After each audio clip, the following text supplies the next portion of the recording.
нэг павильон баригдана гэж энд нэг сайхан хоёр давхар юм баригдана гэж одоо маш олон жил ирэх гэж байгаа маа. Хурлын ингэ шүүдэл ингээд яриад байдаг одоо энэ зүйлэр нь хизээ баригдаж ямар хэмжээний юм баригдаж хизээ яаж дуусах юм бэ? Та нэг сайн тодорхой ярьж. За аймгийн засаг даргын 17-оос 20 оны үйл ажиллагааны хөтөлбөр тусгагдсан томоохон одоо бүтээн байгуулалтын ажлын нэг бол энэ сүүлийн 4 жил яригдж байгаа. За энэ жил аймгийн төсвөөс 160 сая төгрөг, орон нутгийн төсвөөс хөдөлмөр нийгмийн хамгааллын яамны сайдын багцаас 150 сая төгрөг. За хөдөлмөр эрхлэлтийн дэмжих сангаас 2015 онд 30 сая төгрөгийн 75 мянган тоосхны асуудлыг шийдсэн. За ингээд үндсэндээ 340 сая төгрөгийн хөрөнгө оруулалтаар энэ худалдааны павильоны асуудал бол хөрөнгөний асуудал шийдэгдсэн. За тендерийн ажил бол зарлагдаа явж байна. 2018 оны 6 сарын 7-ны өдөр тендер одоо нээгдэнэ. За ингээд тендер нээгдсэнээс хойш гэрээ байгуулагдаад ингээд 6 сарын сүүлчээр бол бид нэ одоо ажиллаа эхлэх гэж байна. Тендер шалгасан компанитай гэрээ байгуул ажил нь эхэлнэ. 2018 оны 9 сарын сүүлчид бид ашиглалтанд оруулахаар төлөвлөж байна.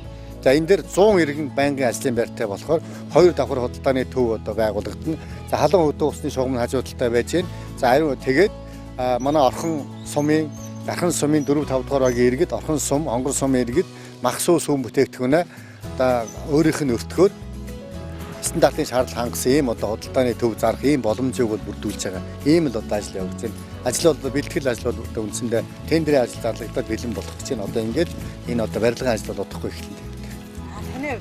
За манай Дархан уул аймагт одоо гар дээрс худалдаа эрхэлдэг.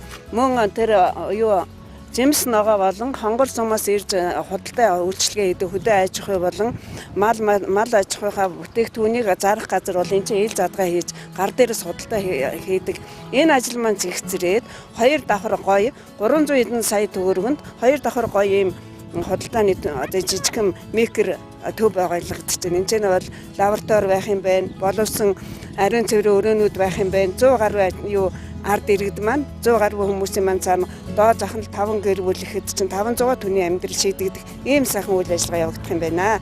Ийм учраас засаг даргын тамгын газраас төлөвлөсөн энэ ажил бас нэг хэрэгжиж яваа ажил байна гэж ахмадууд бид үзэж байна. Биш бас эндээс хаяа сүү авдаг хүн. Тэгээ манайх энэ ойрхон байдаг учраас тэгэхээр энэ чинь сүү ногоо хоёр гол нь байж идэг. Тэгэхээр тэр ингээд 100 ажлын байр бий болгоно гэж байна. Тэгэхээр тэр хөмсүүдээ яаж яг албажуулж бүртгэж түүнээс одоо ингээд хөмбөгдөх хэрэггүй шүү дээ. Тэрийг одоо яаж зохион байгуулах гэж бодож байгаа вэ?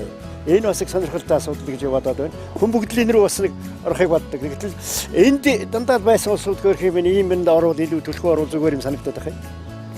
За ер нь бол бидэнд урдсан судалгаа байгаа. Манай дээр байна. За Дархан сумын дээр судалгаа байна.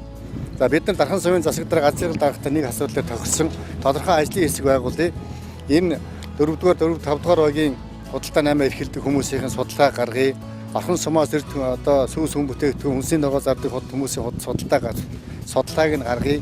Хонгор сумын иргэдийн судалгаа гаргаж байгаа. Ингээд ерөнхийд нь багцлж байгаад олон жил энэ дээр гар дээрээ судалцаа эрхэж олон жил одоо энэ багцаалын ард одоо худалдаа эрхэлсэн хүмүүсийнхаа суур судалгаан дээр үнэлж худалдааныхаа павильоныг хэрэгдэд нь олох энэ ажлуудыг зохион байгуулалтаар хийж хэрэгжүүлнэ л гэсэн юм төлөвлөгөөтэй явж байгаа. Энэ ажил бол хэрэгжинтэй.